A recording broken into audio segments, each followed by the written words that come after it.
Vamos então ao quadro Você Pergunta e o pastor Natanael Rinaldi responde, como sempre, consultando a Bíblia. A primeira pergunta aqui de hoje é do Rafael.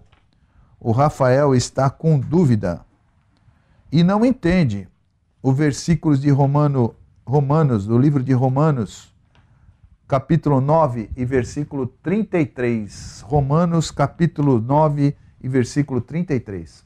Nós queremos dizer ao nosso consulente, nessa passagem, e eu vou fazer a leitura para que os nossos ouvintes possam ter uma noção do que se vai falar.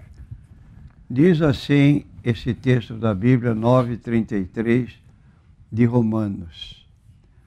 Está escrito: Eis que eu ponho em Sião uma pedra de tropeço e uma rocha de escândalo, e todo aquele que crer nela não será confundido. Então, a nossa posição aqui nesse particular é que o Senhor renunciou por intermédio, diz assim, a vinda do Messias a Jerusalém teria dois efeitos: pedra de tropeço ou rocha de escândalo. É uma citação do livro de Isaías, capítulo 8, versículo 14. Então, o que aconteceria? Algumas das pessoas na visita de Jesus estariam crendo nele. E crendo nele, não viam nenhum motivo para vergonha, para ofensa ou para decepção. No contrário, havia outras pessoas que não criam. E então tinham suas razões pessoais e Jesus passava ao mesmo tempo ser uma pedra de tropeço para eles, porque rejeitavam o Senhor Jesus Cristo. De modo que havia pessoas que recebiam o Senhor Jesus como Salvador e Senhor. E havia pessoas que o negavam, que o recusavam, não admitiam que ele fosse realmente o Messias prometido na Bíblia. De modo que ela tinha, assim, duas conotações. Que diremos, pois, que diz aqui essa passagem 9:33, como está escrito, eis que eu ponho em Sião uma pedra de tropeço, uma rocha de escândalo, e todo aquele que nela crer não será confundido. Mas para aqueles que não criam, eles ficavam confundidos, dado que recusavam a Bíblia Sagrada na citação que fizemos do livro de Isaías, e estavam perdendo a salvação quando poderiam ganhá-la e assim aceitar Jesus como Messias. Muito bem. Você acabou de ouvir aqui uma resposta de uma pergunta encaminhada ao programa Consultando a Bíblia, que é um oferecimento da Igreja Evangélica da Paz. Uma outra pergunta que também nos chega é de um ouvinte, é mulher, não se identificou, mas é mulher, e ela diz aqui que parentes que faleceram, ela sempre sonha com eles, indo na casa dela, né, os parentes indo na casa dela, entrando, mas eles nunca falam com ela, e ela pergunta se esse tipo de sonho é de Deus, pastor Natanael.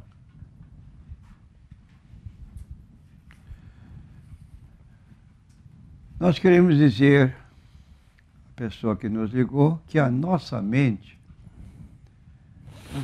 que muito pensa com frequência, imagina todo tipo de fantasias.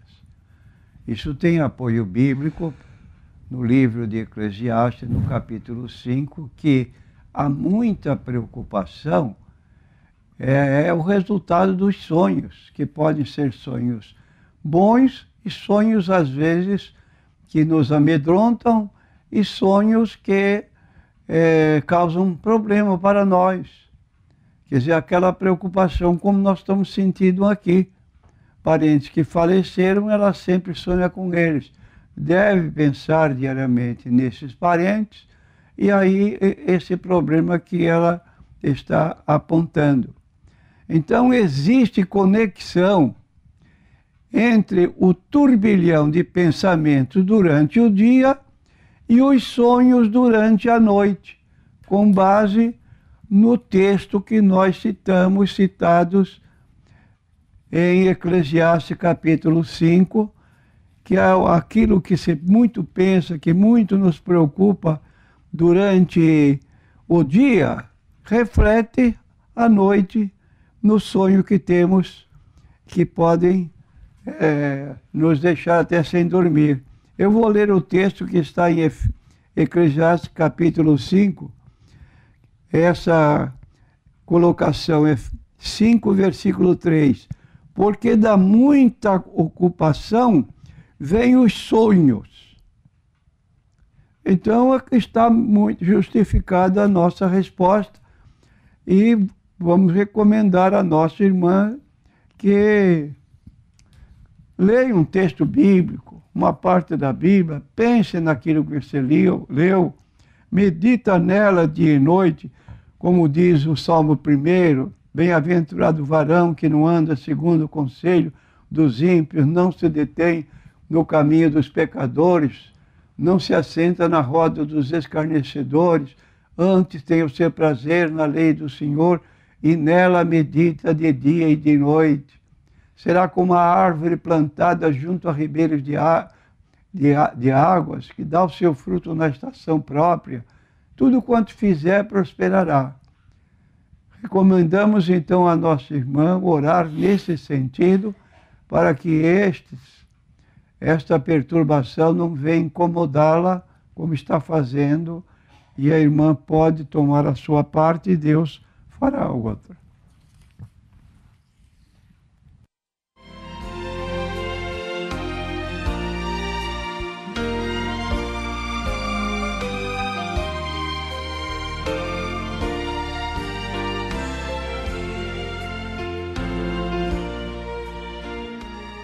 Pergunta também que foi remetida aqui para o programa Consultando a Bíblia, do Wagner.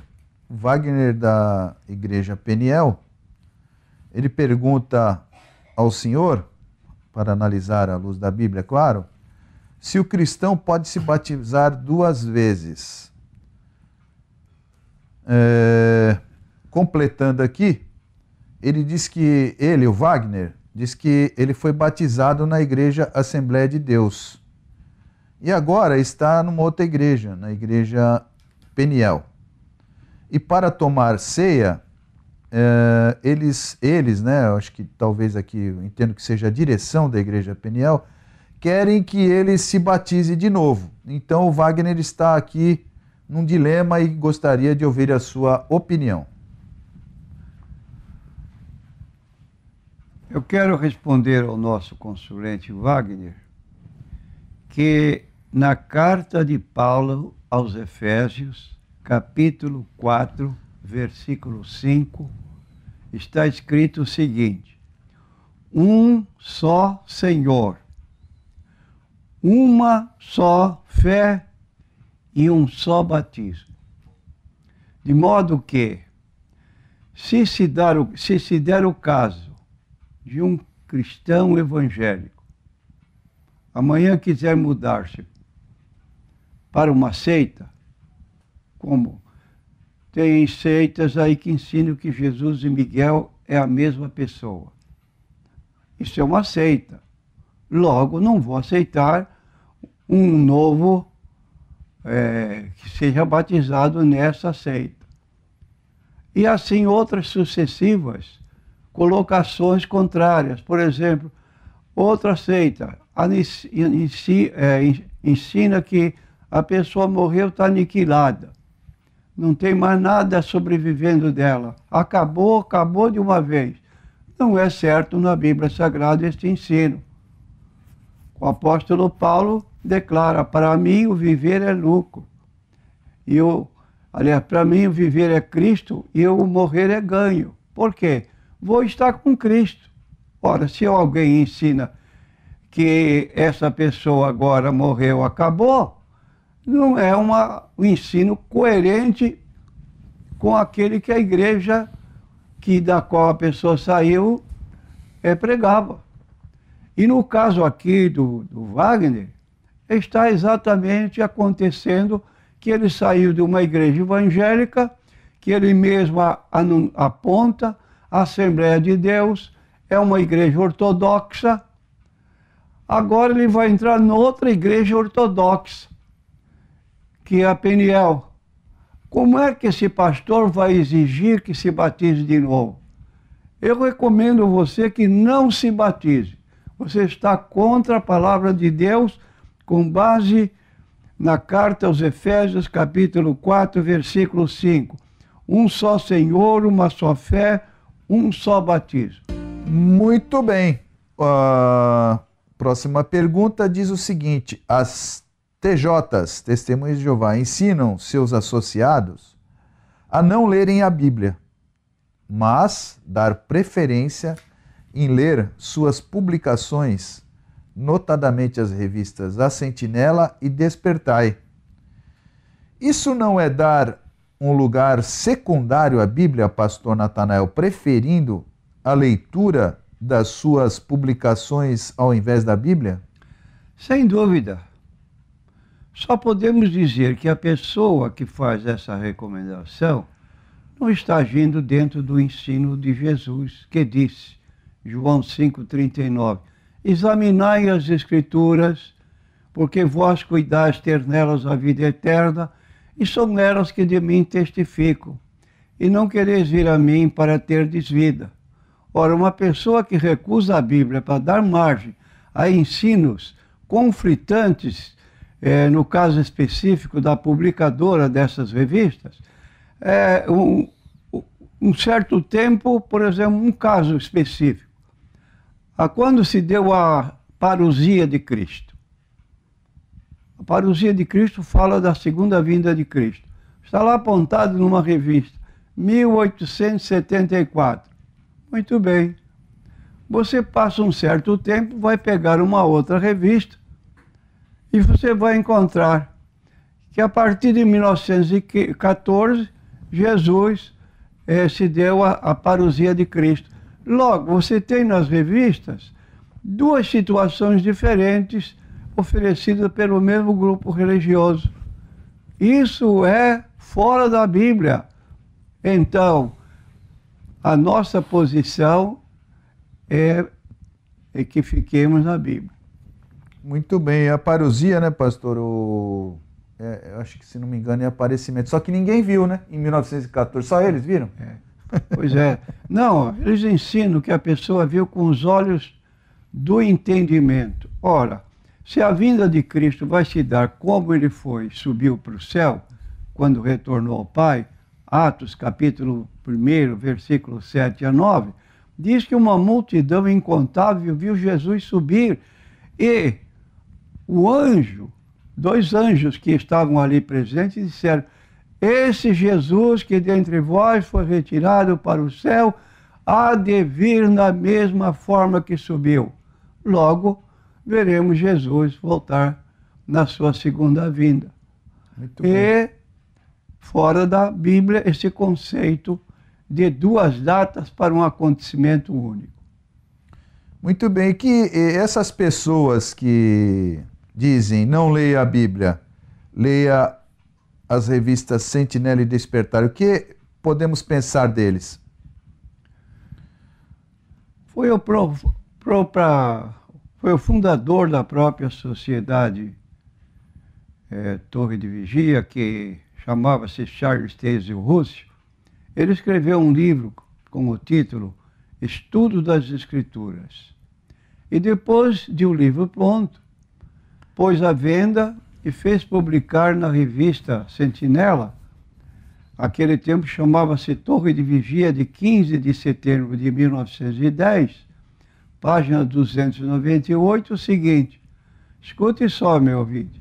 Ademais, nós não só descobrimos que as pessoas, ao estudarem apenas a Bíblia, não podem discernir o plano divino, Mas também descobrimos que se alguém puser de lado o livro por ele publicado, os estudos das Escrituras, mesmo depois de já os ter usado, e de se tornar familiarizado com eles, após os ter lido durante 10 anos, se alguém então os puser de lado e ignorá-los, indo somente à Bíblia, embora entenda a Bíblia por 10 anos, a nossa experiência mostra que dentro de 2 anos ficará em trevas.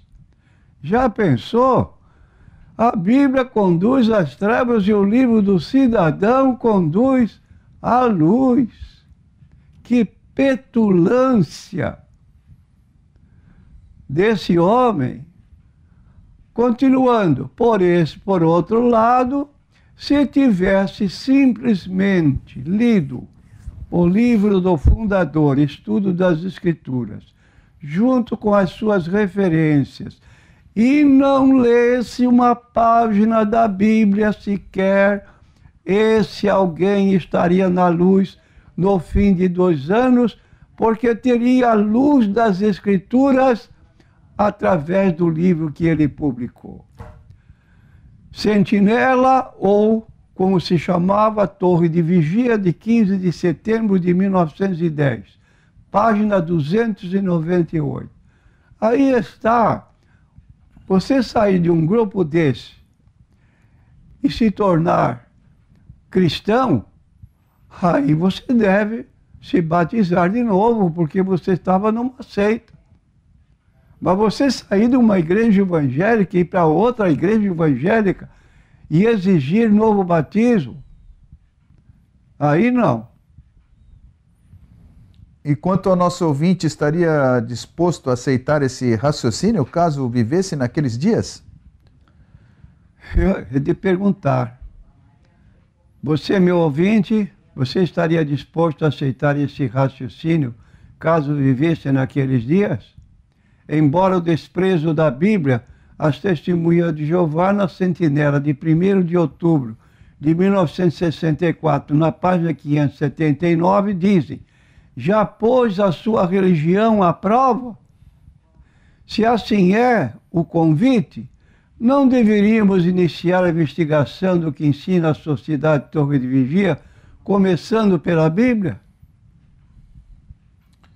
E eu tenho observado que ultimamente, pastor, as testemunhas de Jeová estão aí, principalmente aos sábados e domingos, batendo as portas aí das pessoas, estão nas feiras e de uma maneira assim, bastante assintosa, né? E oferecem um estudo da Bíblia. Deveríamos então aceitar para tentar refutar esse convite para estudar a Bíblia com elas? Não, né? Sem dúvida que deveriam recusar. E vou dar a razão. As testemunhas de Jeová dizem que querem estudar a Bíblia conosco. Entretanto, querem fazê-lo através de seus próprios livros. Aí está a sagacidade. Chegaram ao cúmulo de fazer a sua própria tradução da Bíblia, a tradução do Novo Mundo. Na leitura dessa tradução, nós vamos encontrar um Jesus diferente, o Jesus da Sociedade Torre de Vigia, chamado Miguel o Arcanjo. Esse é um Jesus diferente. Miguel o Arcanjo não pode ser adorado. O que fazem então essas pessoas na sua tradução do Novo Mundo? Onde nas nossas traduções se encontra a palavra adorar, prestada a Jesus, e isto feita pelos próprios apóstolos, eles trocaram para prestar homenagem. Porque não se pode adorar um anjo. E Miguel é um anjo, é um arcanjo na categoria de anjo, natureza de anjo. Então isso é dolo, agir dessa maneira. Muito bem, e a pessoa que, porventura, aceitar o convite para estudar a Bíblia, vai realmente estudar a Bíblia ou não? Realmente não. Ela vai ganhar um livro que será deixado para o estudo, de um livro publicado pela Sociedade Torre de Vigia. A Bíblia não fica na mão da pessoa que dá, a Bíblia fica na mão da pessoa que dá o estudo. E a pessoa que está estudando fica com o livro que lhe foi oferecido. Então, na verdade, o que está sendo estudado são as doutrinas pregadas por esse grupo religioso, que periodicamente estão mudando sua maneira de crer, embora reconheçam na própria sentinela que a mudança de doutrinas leva à insegurança. Um só exemplo. Há duas datas indicadas para a parousia de Jesus. Parousia é uma palavra grega que significa presença ou vinda. Na nossas Bíblias aparece 22 vezes a palavra parousia no grego, traduzida para vinda. Já nas Bíblias das Testemunhas de Jeová aparece 22 vezes parousia e 2 vezes vinda. Então, é uma situação conflitante. Mas, então nós vemos nessa Bíblia que há duas datas indicadas para a parousia de Jesus. Uma indicada para 1874. Eu tenho a revista em casa, por isso eu estou falando. Agora, você pega outro livro, como o livro de capa vermelha, que foi vendido mais recentemente, afirmam que a vinda de Cristo ou a parousia de Cristo se deu em 1914. E hoje todas elas estão repetindo a nova data, não sabendo que foi publicado o livro com a data anterior, afirmado que Jesus tinha vindo em 1874 com todas as evidências, mas hoje o que se lê, o que se fala é a vinda de Cristo em 1914. Quando nós dizemos que Jesus vai ser visto na sua volta, a afirmação com desculpa é que vamos ver Jesus com os olhos do entendimento. Então alguém pode não ter visto porque não entende nada da Bíblia. Agora, efetivamente, não é isso que a Bíblia diz.